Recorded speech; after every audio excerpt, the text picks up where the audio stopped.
Yes.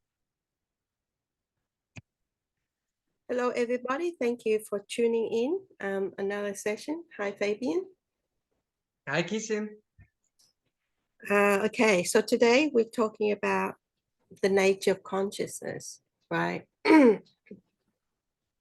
Now, to talk about consciousness, we have to explain the canvas, which is we can translate it into the English term as the 5 processes that make a person, their personality, their belief, their everything. You can call it the ego, the super ego, whatever, is all in that 5 canvas. Now, so the body is 1, the feeling is 2, perception is 3, the mind activity is 4, and consciousness is 5. So today we're covering consciousness.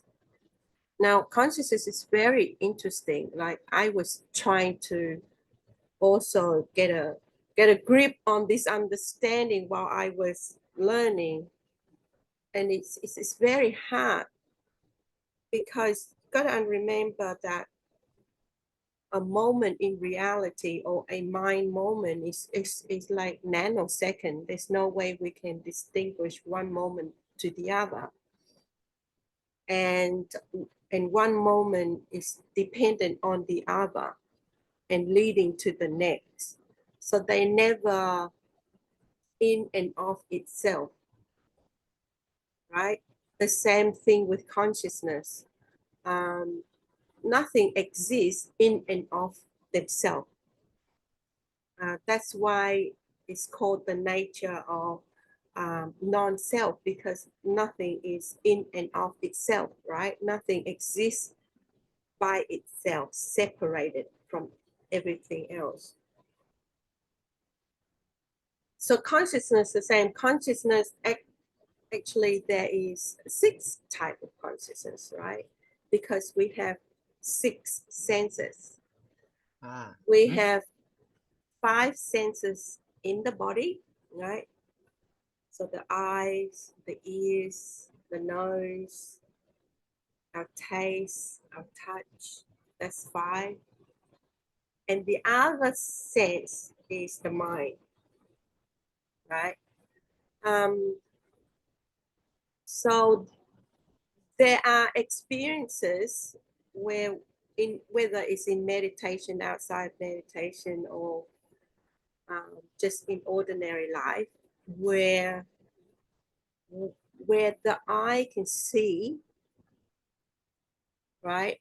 There is cognize, there is light and images coming through, but there is no perceiving, right? That means at that moment there is only the I consciousness exists, right? But other moments, the mind consciousness always jump into between each experience, to experience, to know, to aware, right? So the I consciousness, it can only see. The ear consciousness, it can only hear. The same with the nose consciousness, it can only smell, and so on.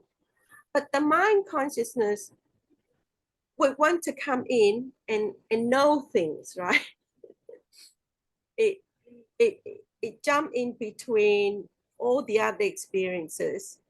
And so that's why it creates this continuity of I know, I'm aware, I experience, because of this nature of the mind consciousness. Now, in terms of existence, and in terms of Nibana, if consciousness land in anything, it would want to exist because it want to know. Not only, even subtler than that, consciousness want to aware, right? So there is this analogy where the sun is consciousness. Imagine the sun is consciousness. And when it shines down on earth, it would land on something. Say if there's a house, it will land on the roof, it will shine on the wall. But say, imagine if we remove all that, then it would land on the ground.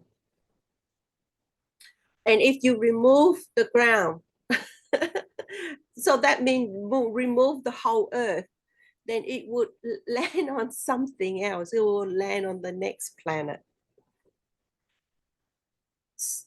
But in Nibana, in Nibana, true Nibana, when these 5 candles is no more,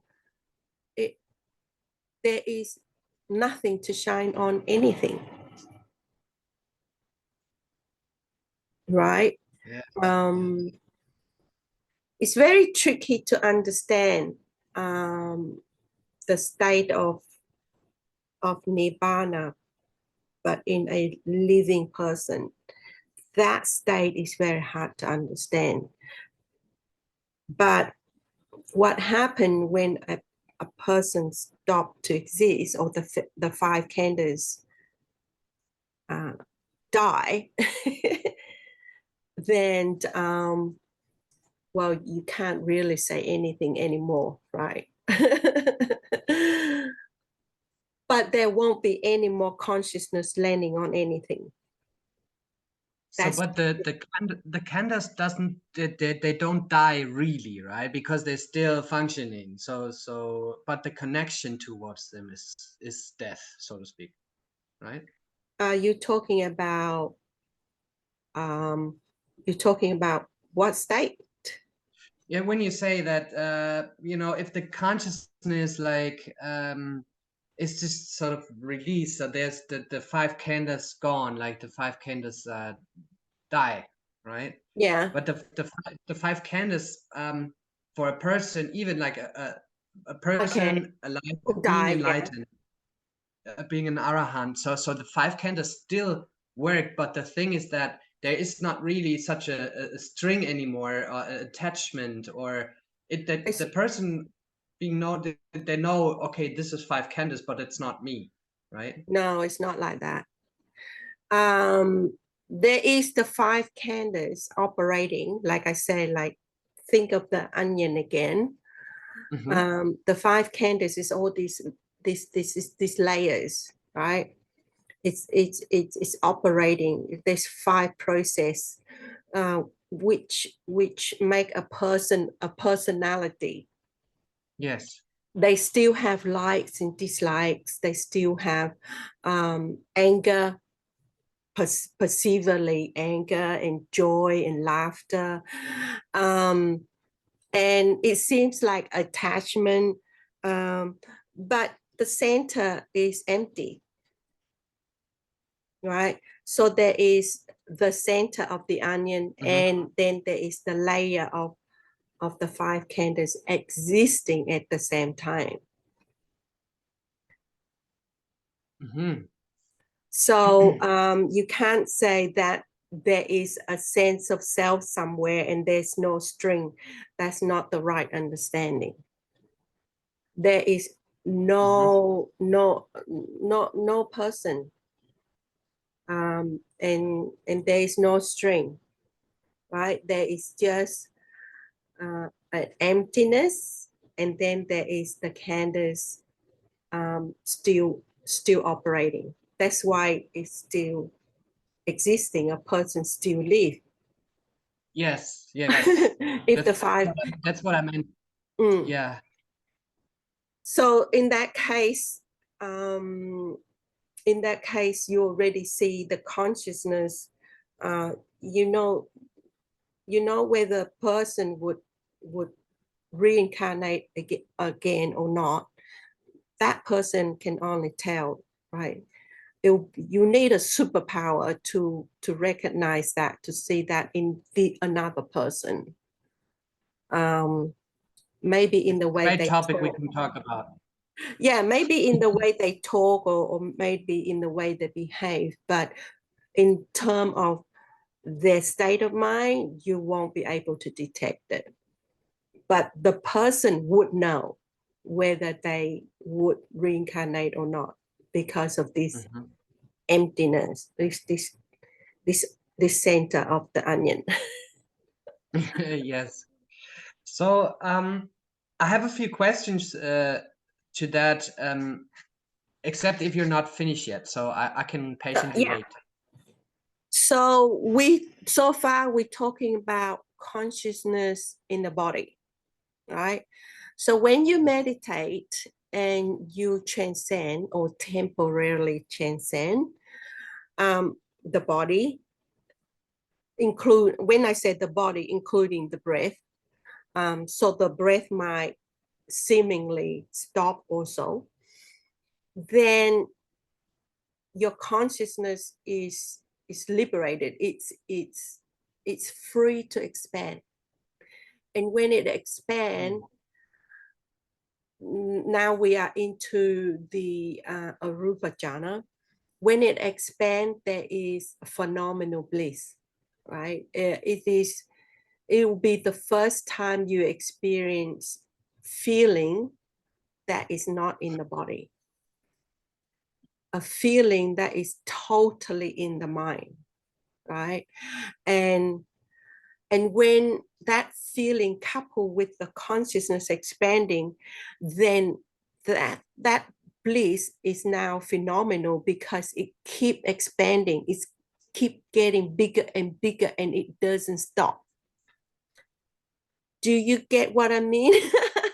Imagine. Yes, I do. Like that. I do understand, but just maybe understanding questions to that. So that's, you said that's the first time a person actually experiences this bliss in the mind, and yet before you said that there are 6 types of consciousness, and the last one, it was the mind consciousness. So if an ordinary person or lay person have not attained Nibana yet, say has an idea, right? Idea about music, or idea about writing a book, and they feel the joy of, all right, I want this something beyond what we can understand by our, say, conventions.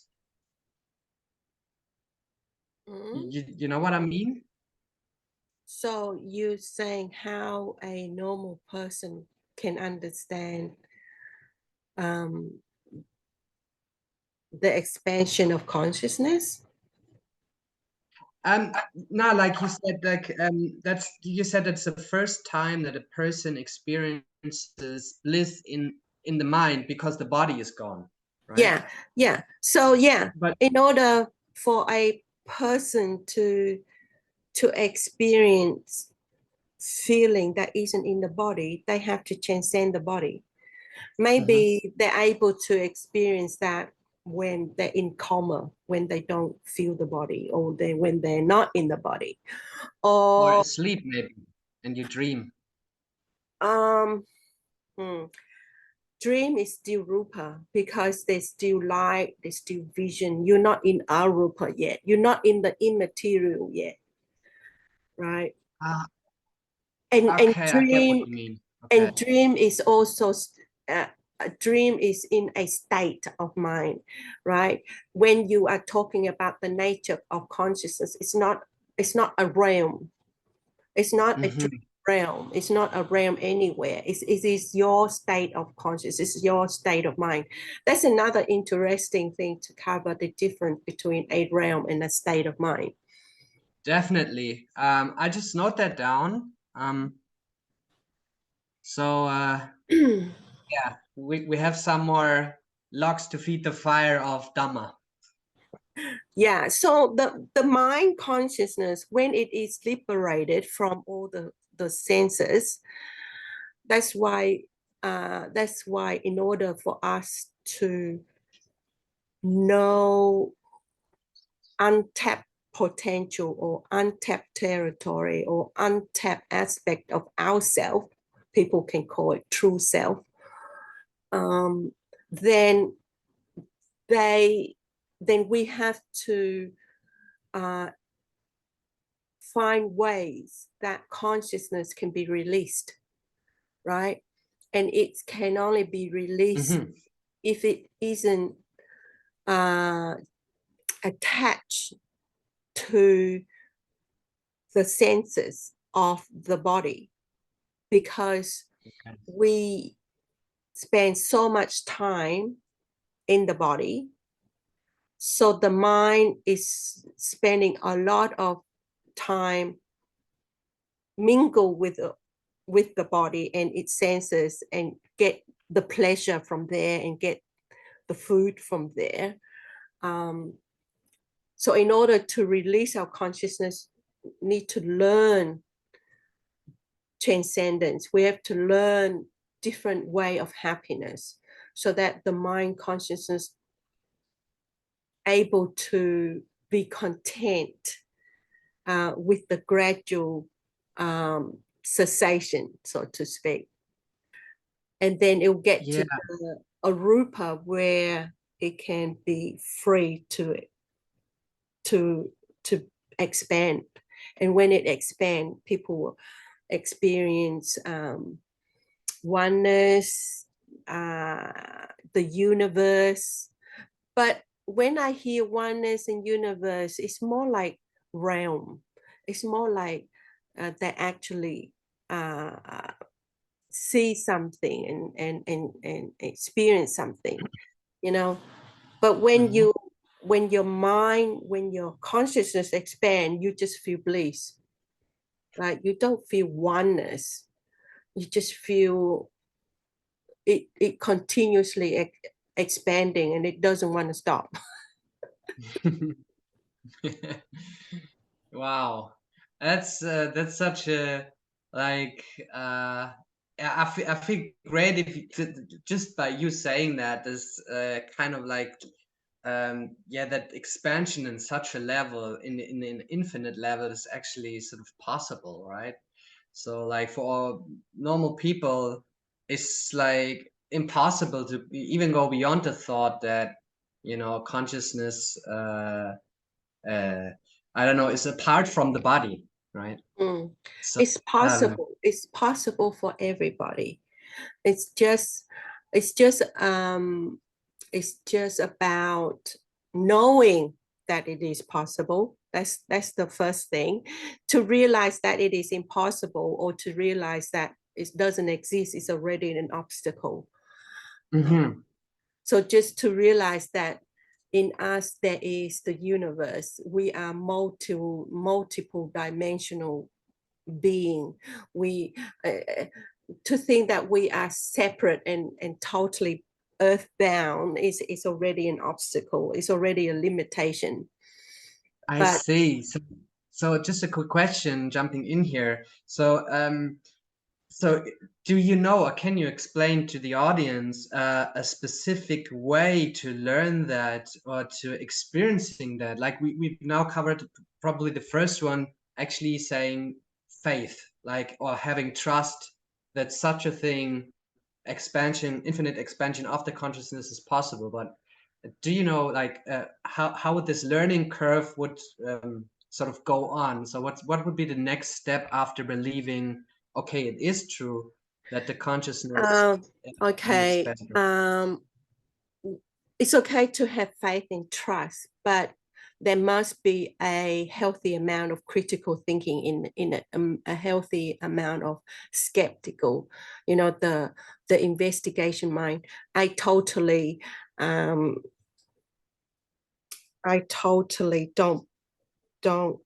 condone blind faith and just Yes. totally trust it and doesn't think. That's not the way. It's not the way. This is not my way. It's very much trust, faith, but critical thinking also. And what's the next step? Into, what's your question again? Into the actually experiencing only the mind, like sort of leaving the body behind and experiencing this sort of vast expansion of the consciousness, of the mind consciousness. So so that okay. So yeah, we're going to I cover that in jhana, right? So it's about mindfulness, it's about meditation, but specifically jhana. It's about having a kind heart, do no harm, have a healthy, balance, perspective on your sense of self. Because I've seen so many spiritual people have this idea that they have to punish themselves, they have to deny part of themselves. I used to be one of them, I have to admit. Now Everybody is one of them. I was one of them. yes, it's like it's kind of like you whipping yourself and you're punishing yourself for, say, having a sensual desire, and then because you go like you're not supposed to have that. You should be and go do jhanas and whatever distracts you from that. That's not right. And basically, what happens is you abandon and you crush this say, I don't know, needs and desire, or what has accumulated over lifetimes. So you try to cut that off and not to be there, but it is there still. So the healthy way of sort of flowing with it, sort of sometimes giving in and sometimes being more strict. That's actually an art every meditator for himself or herself has to, find the balance, right? But yeah, this destructive mode doesn't help at all. Like, I've been through that, guys. It is not helping. Yeah, it's about when we talk about that, it's about happiness to ourselves, right? So imagine a person who's just been conditioned to feed on junk food. And junk food here, I mean, is only dependent on happiness through the senses, right? Then that's like eating junk food. But then you learn about all the other food that can be quite nutritious and so yummy, like durians and mangoes and and celery and radishes. To me it's like really yummy, but to you it's like, you try, like, imagine feeding yourself on junk food, chips and hamburgers, and then totally go off of that and just spending the whole day eating radishes and carrots and celery. Yeah, you go like, I cannot handle it. Yeah, your body would go into withdrawal. It will be in pain. Yeah, you won't be yourself. You you won't feel happy. All of Yeah. these things. So the mind the same. The mind the same. We train ourselves to gain happiness from a lot of the external, and as we learn in this path, there is a lot of wholesome happiness, like kindness and gratefulness and stillness and peace and contentment and all of this, which is really wholesome, and we try to have them, but instead of like slowly weaning our addiction to external pleasure, we go extreme, like total cold turkey. All or nothing. All or nothing. Yeah. The healthy way is slowly, Mhm. slow, but persistent effort. Yeah, it's really nice. Like recently, I walked through a city next by, and then I see an old grandpa. He's in retirement, and he's on crooks already, and he's like 80 years old. But obviously, the retirement money was not enough for him to feed. So he goes for, in Germany, you get some money if you bring back to the supermarket some cans and glasses. You get some 8 cents or 15 cents. And this old grandpa, like 80 years old, going from rubbish bin to rubbish bin with his crooks, and I felt so sorry. So I just like had to grab in my pocket and say, okay, I have €2 left. And then I went over to him and gave him that. And his eyes were he was so happy. And it nearly made me cry. Like, and I think that's what you're talking about. Like, this is what makes the mind happy. And seriously, I lived off this feeling 3 days later, because I said I made probably the day of this grandpa, and he could maybe sit down for 15 minutes, and this love and care I had for him. Uh, yeah, yeah, I really felt that. Just wanted to share that. I totally understand what you're meaning. Yeah, Yeah, you bring in that. Yeah. you can utilize that experience, because while we're training, we have these small moments, right, of pleasure, wholesome pleasure, and we need to know how to make it grow, how to make it big, right? And the techniques of making something small big is to remember, like how you say you feed on that after 3 days, for 3 days, because you remember, right? Mhm. But remembering is only arousing the feeling. So to make it big is to totally let everything else go around you, and have this ability to jump into that little pond of wholesome joy, and then send it out to the universe. It's like send it out to all beings in the universe, right? And may all beings in the universe experience this little joy that you experience, and you'll see Yeah. something happen. I'll try it out. Like, yeah, actually, that comes close to another topic we might cover someday, which is like this terms metta, karuna, mudita, upeka, like the loving kindness, compassion, altruistic joy, and equanimity of mind, which is another way of meditating also, and a way of contemplating, and a way of living actually. So that's another very interesting topic. Um, yeah, and but just to so thank you very much. That's very very precious with how to actually so remember first of all, but that's just arouse it, and then you can actually jump in and expand it and see what's happening. So I think that's a great thing for everyone to try out. I mean, it cannot hurt. Probably the opposite's gonna happen in a very vast emotional explosion of happiness. Um, but so just to come back to one thing you said, I made some notes, and seeing that you say there's 6 different types of consciousness, as we're still talking about consciousness. But what can you say is probably the mind consciousness is probably the boss, right? So that's the big boss, right, controlling or jumping in and wanting to know, wow, seeing, okay, seeing, wanting to be aware, very interesting, okay, oh, hearing now, okay, this is so the consciousness is like that, jumping into the sort of the body, and right, he's the boss, isn't it?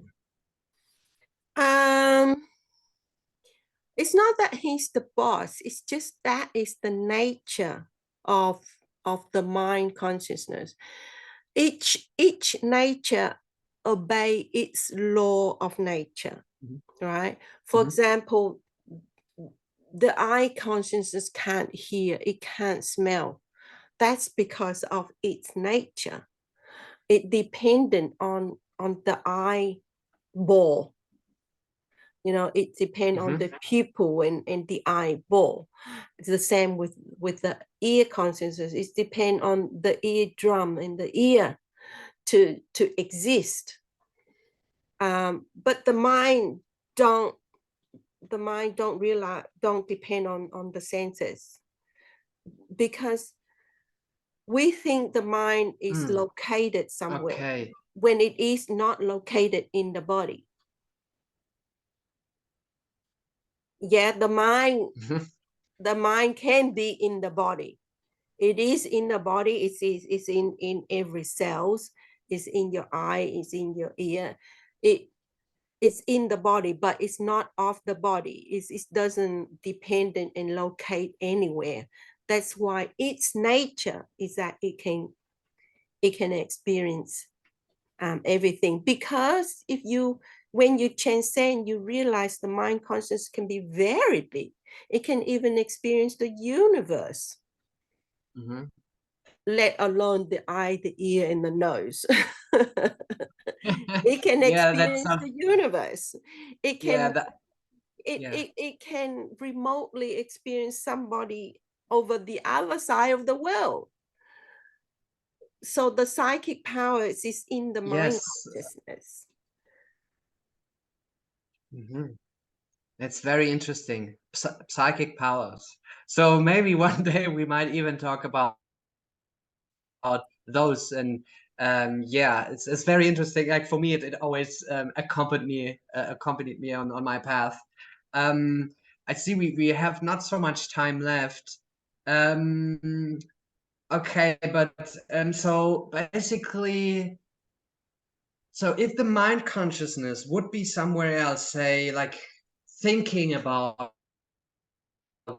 whatever, is it, and eye consciousness receiving whatever color and light, would the mind consciousness know what's seeing, what the eye consciousness is seeing during it is busy with something else to think about or fantasize about, say in a lay person, or like in a person who's not expanded his consciousness yet?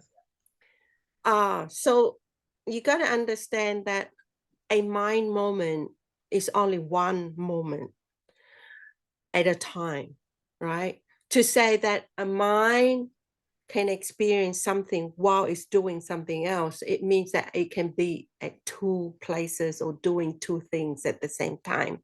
It can multitask. That's not possible, right?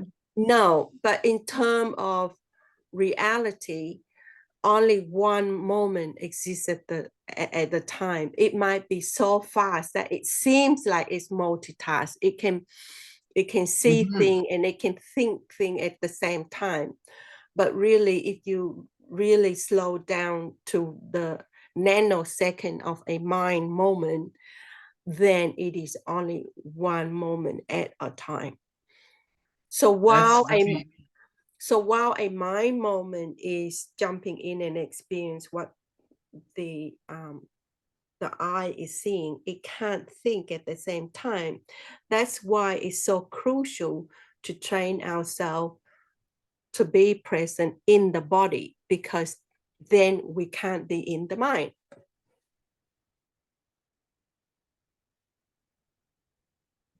Yes, yes, fantastic. That's been so much treasures you're delivering here today. So I'm very grateful to have talked to you, and yeah, I know much more now. I'm probably gonna re-listen that talk, because so much value is in that, as I find. And so may everyone also see the value in this talk. That's fantastic. Do you have any idea what we're going to cover next time? How about the sense of self? Yeah, actually, that fits quite. Yeah, it's fitting to it wonderfully. Okay. Okay, thank you, Yeah, thank you everybody. very much for talking. It was amazing. And yes, see you next Yeah, time. I'll see you next time.